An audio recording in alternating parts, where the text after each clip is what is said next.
Hello friends, तुम्हारे आबार एक नतून भिडियोते स्वागत जानाई। তোমরা দেখছো SD tutorial guide YouTube channel. তো পিজি অ্যাডমিশন 2022-23 এর প্রসেস শুরু হতে চলেছে আর কিছুদিনের মধ্যেই। এর মধ্যে আমরা একাধিক ইউনিভার্সিটির আপডেট কিন্তু তোমাদের সামনে নিয়ে চলে এসেছি। অলমোস্ট 7টা ইউনিভার্সিটির আপডেট আমরা আমাদের এসডি টিউটোরিয়াল গাইড ইউটিউব চ্যানেলে পাবলিশ করে দিয়েছি। বলা ভালো 7টা নয়, 8টা ইউনিভার্সিটির আপডেট আমরা total SD tutorial guide YouTube চ্যানেলে কিন্তু শেয়ার করেছি তোমাদের জন্য। কেননা প্রত্যেকটা ইউনিভার্সিটিতে অ্যাডমিশন নেওয়ার আগে তোমাদের সামনে একটা বিস্তর ধারণা তৈরি হয়, যে ধারণার বশবর্তী হয়ে তোমাদের যাতে ভর্তি সংক্রান্ত বিষয়ে কোনো রকম ডাউট না থেকে থাকে তার জন্য। তো আজকের এই ভিডিওটাতে আমরা নিয়ে চলে এসেছি কোচবিহার পঞ্চানন বর্মা ইউনিভার্সিটির পিজি অ্যাডমিশন 2022-23 আপডেট।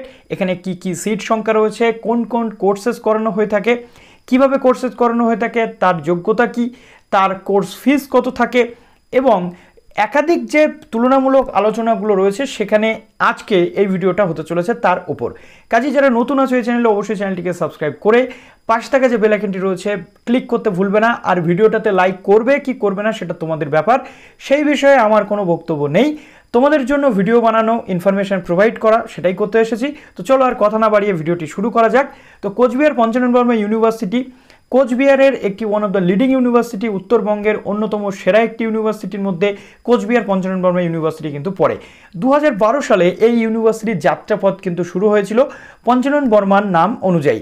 তো আজকের সেই পঞ্চানন বর্মা ইউনিভার্সিটির পিজি সম্পর্কিত A to Z তথ্য আমরা জেনে নেব। তো চলো আর বেশি দেরি না করে এবার আমরা শুরু করি আজকের ভিডিওর আলোচনার বিষয়বস্তুটি। প্রথমে আমরা দেখে নিচ্ছি পঞ্চানন বর্মা ইউনিভার্সিটিতে কি কি সাবজেক্ট রয়েছে।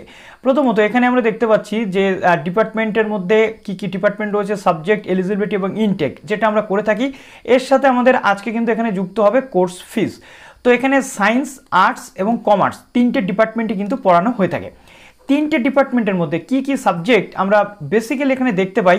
প্রথমত এখানে দেখো, জাস্ট কালিটাকে একটু সাদা করে নিই, নাহলে তোমরা বুঝতে পারবে না।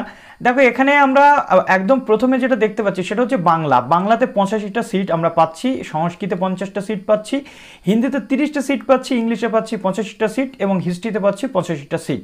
এই প্রত্যেকটা কোর্স কিন্তু এখানে অনার্সের ক্যান্ডিডেটরা একমাত্র আবেদন করতে পারে। দেখো MA ইন ফিলোসফি আমরা পাচ্ছি 85টা সিট, পলিটিক্যাল সায়েন্সে পাচ্ছি 85টা সিট, এডুকেশনে 85টা সিট পাচ্ছি, ইকোনমিক্সে 46টা পাচ্ছি এবং MCOM-এ পাচ্ছি 35টা। এখানে দেখো এখানে কিন্তু স্টার মারা রয়েছে। এই যে স্টার চিহ্ন এর অর্থ কি, এর অর্থটা একটুখানি পরেই কিন্তু তোমরা জানতে পারবে। তো চলো আমার সাথে জুড়ে থাকো, কি কি হচ্ছে বলে দিচ্ছি। এরপর আসছে M.Sc ইন ফিজিক্স, অর্থাৎ ফিজিক্সে 35টা সিট আমরা পাচ্ছি পঞ্চানন বর্মা ইউনিভার্সিটিতে, কেমিস্ট্রিতে পাচ্ছি 35টা সিট, ম্যাথমেটিক্সে পাচ্ছি 50টা সিট, জিওগ্রাফিতে পাচ্ছি কিন্তু 52টা সিট। নেক্সট পেজে আমরা এখানে জুওলজিতে মাস্টার্স করতে পাচ্ছি 25টা সিট, বটানিতে পাচ্ছি 25টা সিট। বটানির পাশেও কিন্তু স্টার চিহ্ন রয়েছে। কি স্টার চিহ্ন এবার কিন্তু আমরা সেটা জানবো। তারপরে আমরা এখানে LLM করতে পারছি, অর্থাৎ লয়ের উপরে আমরা মাস্টার্স করতে পারছি 40টা সিট। LLM human rights and duties education যেটা রয়েছে সেখানে আমরা 15টা সিট পাচ্ছি, এখানে স্টার মারা রয়েছে এর পাশেও।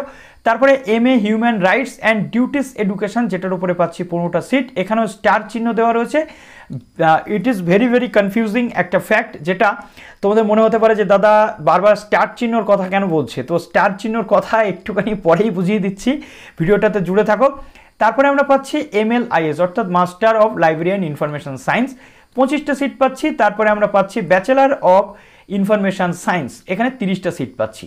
এবার এখানে দেখো economics, বটানি, human rights and duties education, MLIS BLIS classes held in evening session, অর্থাৎ এখানে ডে সেশন, অর্থাৎ এখানে আমরা পাচ্ছি ডে সেশন, এখানে আমরা কিন্তু পাচ্ছি ইভিনিং সেশন।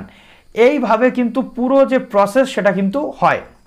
এবার দেখো একটা বিষয় ক্লিয়ার করতে চাই, যে যে সাবজেক্টের পাশে তোমরা স্টার চিহ্ন দেখেছিলে সেই প্রত্যেকটা সাবজেক্টের পাশে কিন্তু তোমরা একটা জিনিস ভালো করে খেয়াল করবে, সেই কোর্সেসগুলো কিন্তু এই ইভিনিং সেশনের জন্য, অর্থাৎ economics, বটানি, human rights and duties education, master of library of information science, bachelor of library and information science, এইগুলো কিন্তু ইভিনিংয়ে করানো হয়ে থাকে। এর মধ্যে কোচবিহার পঞ্চানন বর্মা ইউনিভার্সিটির আন্ডারে আমরা কিন্তু আবার সেলফ ফিনান্সিং কোর্স পাচ্ছি। সেলফ ফিনান্সিং কোর্সের অর্থ কি, এই যে কোর্সগুলো হয়ে থাকে এই কোর্সগুলোতে যে ফিস, কোর্স ফিস, এই কোর্স ফিসগুলো কিন্তু অনেক বেশি হয়ে থাকে। নর্মালি যদি আমরা দেখছি 1500 টাকা অ্যাডমিশন ফি, সেলফ ফিনান্সে সেটা কিন্তু 3 থেকে 4000 টাকাও হতে পারে। এটাই হচ্ছে সেলফ ফিনান্সের মেন মোটো।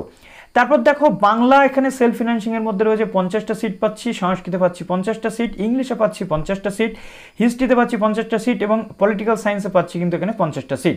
তো এই কোর্সগুলো কিন্তু সেলফ ফিনান্সিং কোর্স এই ইউনিভার্সিটির আন্ডারে আমরা দেখতে পাচ্ছি। এবার আমরা এই ইউনিভার্সিটির আন্ডারে যে কোর্সেসগুলো রয়েছে সেই কোর্সের তো যোগ্যতা কি কি হচ্ছে দেখো। প্রথমত আমরা যদি এখানে দেখি, দেখো এখানে লাল কালি করে নিই, নাহলে বুঝতে পারবে না।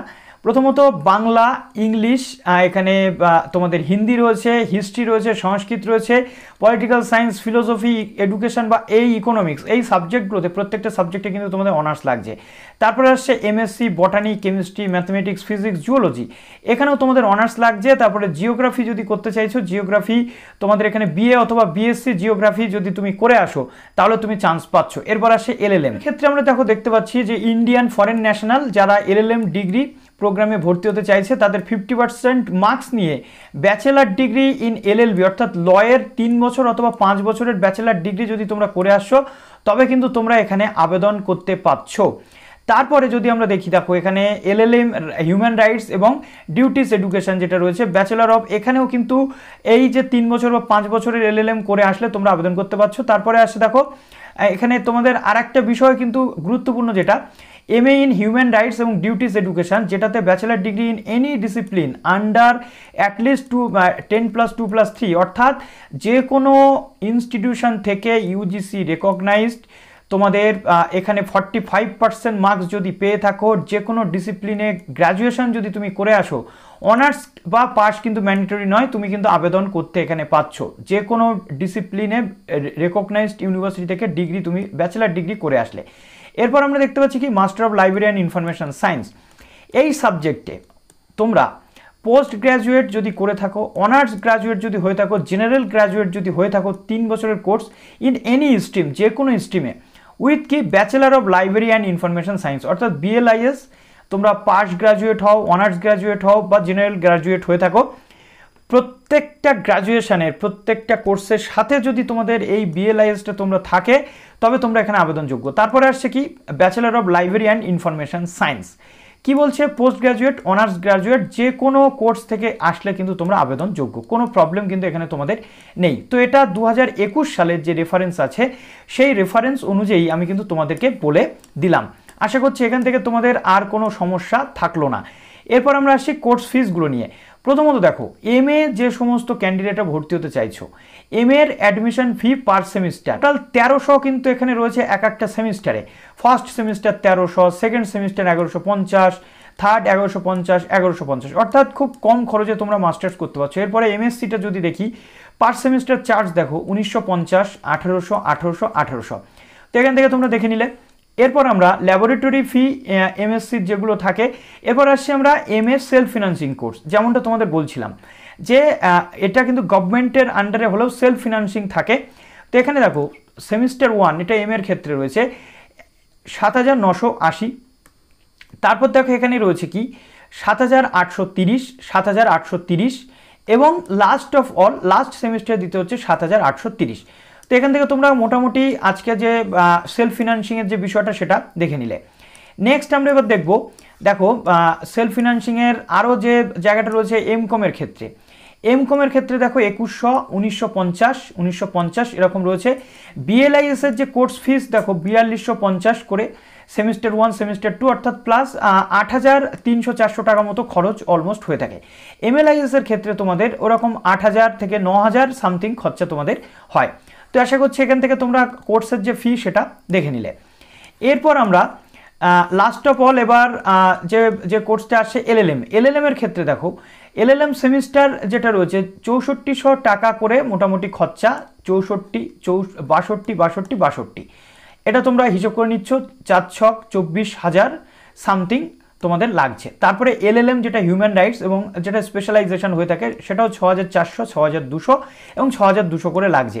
তারপরে MA ইন হিউম্যান রাইটস যেটা রয়েছে এবং ডিউটিস এডুকেশন 6400 করে 6200 করে মোটামুটি অলমোস্ট একই রকম রয়েছে। থেকে আমরা যেটা বুঝলাম যে কোচবিহার পঞ্চানন বর্মা ইউনিভার্সিটিতে পিজিতে অ্যাডমিশন নিতে গেলে তোমাদের যে এখানে কোর্সেস যে ফিজ রয়েছে বা তোমাদের যে বিষয়গুলো রয়েছে সেইগুলো সম্পূর্ণভাবে পে করতে হবে, যেটা তোমাদের গভর্নমেন্টের যে ফিজ এবং আর একটা রয়েছে তোমাদের সেলফ ফিনান্সিং কোর্স, অর্থাৎ যাদের টাকা পয়সা নিয়ে কোনো সমস্যা থাকে না তারা সেলফ ফিনান্সিং কোর্সে কিন্তু চান্স পায়।